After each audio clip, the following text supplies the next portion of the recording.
Yo, what's going on, guys? I am back for this slate.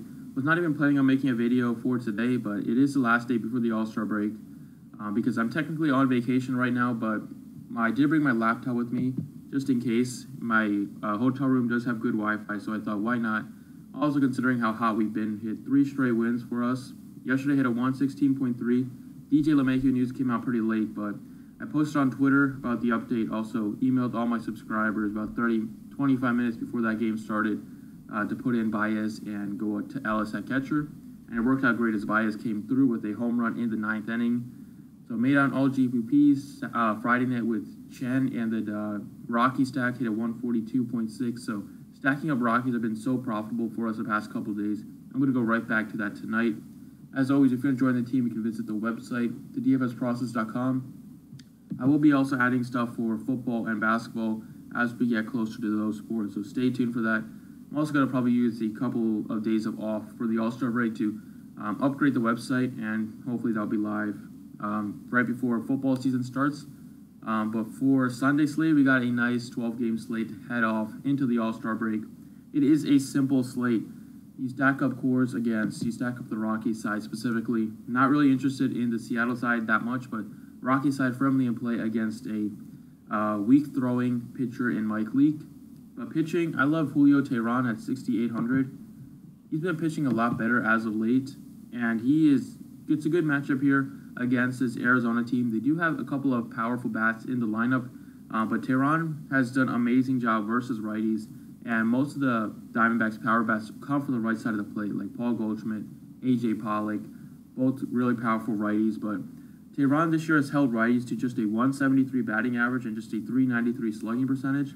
And the lefties on the Diamondbacks are not as scary as the righties, so I'll take my chances there with Teheran. He also has a good strikeout rate, and at home this year, he's been improving compared to some past years. So just the way that he's been going into the All-Star break, he looks in great form, and the Diamondbacks are not implied for a lot of runs on the slate, only 4.1, so I like Teheran as a cheap value pitcher at only $6,800.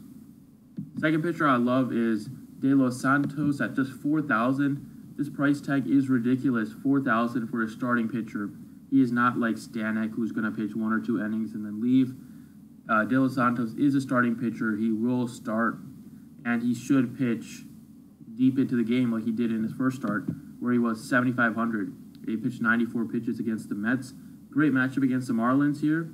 The Marlins have known to have given some pitchers trouble this year, but a $4,000 pitcher for a starting pitcher, an above-average pitcher against a weak offense in one of the best pitcher-friendly ballparks. Sign me up for that. I love De Los Santos here. At $4,000, I feel so strongly about him to get 3, 4, 5x his salary here and allow me to fully stack up core. So I think a lot of people will be on the same page with me on this one, but just a no-brainer how cheap that price tag is.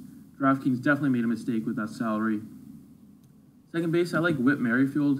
If you want to get away from Coors a bit, and I do like to get maybe 1 or 2 low-owned pieces from Coors, or a guy outside of Coors that probably won't be too high-owned. But I like Merrifield a lot at 4,300. He's been red hot as of late, and going up against Giolito is just a great matchup for a fast guy leading off for a team. At the top of the line, Merrifield does have a lot of speed. Giolito has some of the worst control in the league this year. Gives us so many walks and gives up a lot of hits and earned runs as well. But specifically the walks, if Merrifield gets on base, he does have a lot of stolen base upside that he has 17 already this year, that if he gets on base, you could have a couple of stolen bases easily off of Giolito here. And as I mentioned, that Merrifield has been red hot lately. He's batting .450 with a 600 slugging, 18 for his last 40. And you just love him here. He does have some power as well with 5 home runs this year. I love him at 4,300, especially since DJ LeMahieu looks like he's banged up. He might not be in the starting lineup, so probably not going to be able to play DJ LeMahieu. So Merrifield is another guy that I absolutely love at that price tag. And then going with the usual suspects here, not going to overthink it. It's too easy on the slate to fit in the Rockies bats with the pitching that we have. Arenado at 5,400, I love him in this spot. Great numbers against Mike Leake for his career. He has 2 home runs and 8 at-bats. And he's just been red hot. In Coors, he crushes the baseball, 365 now with a 694 slugging percentage. Those numbers keep rising at home as the weather continues to improve. And Mike Leake is not going to scare anybody. The Rockies are far and away the highest implied run total on the slate today, so I like them a lot at this price tag. Well, Boston is pretty close, but the rain looks like it might be a factor with that game.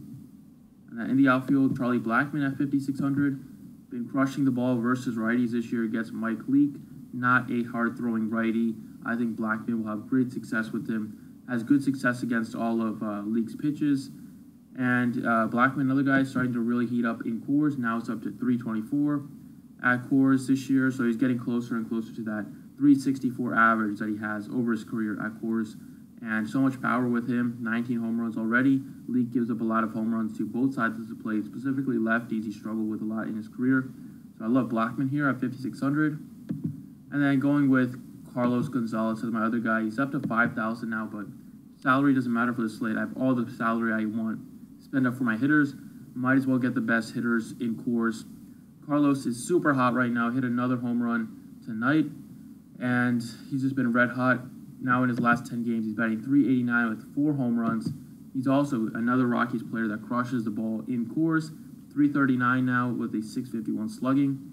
And Leake has just been, as I mentioned, bad against lefties. Same things that I said about Charlie Blackmon can be applied to Carlos Gonzalez at 5,000. So today's a simple day, stacking up the Rockies once again.